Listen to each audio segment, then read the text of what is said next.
శివశక్తి మహిళా మండలి, ఓం నమశివాయ, ప్రజాశక్తి, ఇమాన్యుయల్ స్వచ్ఛంద సేవా సంస్థల సంయుక్త ఆధ్వర్యంలో డెంగ్యూ జ్వరాలపై అవగాహన కార్యక్రమం జరిగింది. కార్యక్రమంలో భాగంగా స్వచ్ఛంద సేవా సంస్థల ప్రతినిధులు వంకా వరలక్ష్మి, వంకా సతీష్ కుమార్, సింహాద్రిలు స్థానిక ప్రజలకు పరిశుభ్రతపై అవగాహన కల్పించారు. అదేవిధంగా వారికి పాలిథిన్ వాడకం వల్ల కలిగే నష్టాలను తెలియజేశారు.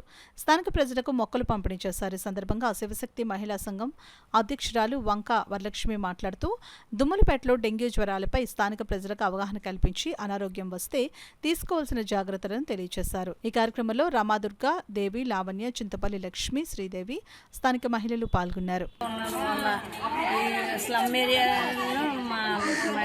ప్లాస్టిక్ నివారణ గురించి, తర్వాత శుభ్రత గురించి మేము కూడా డెంగ్యూ జ్వరాలతో కూడా చాలా జ్వరాలతో బాగా ఇదిగా ఉన్నారు.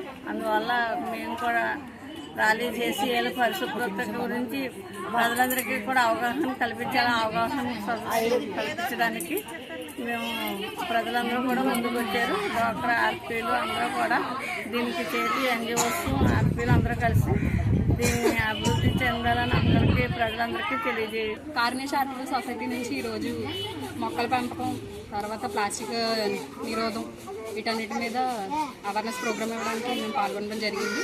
దాంట్లో భాగంగా మొక్కలు ఇవ్వడం మరియు చిన్న ర్యాలీ కూడా జరిగించడం జరిగింది. వీటన్నింటిలో కమ్యూనిటీ లెవెల్లో జనాలందరి మీద అవేర్నెస్ ప్రోగ్రాము అవగాహన పెరగాలని కోరుకుంటూ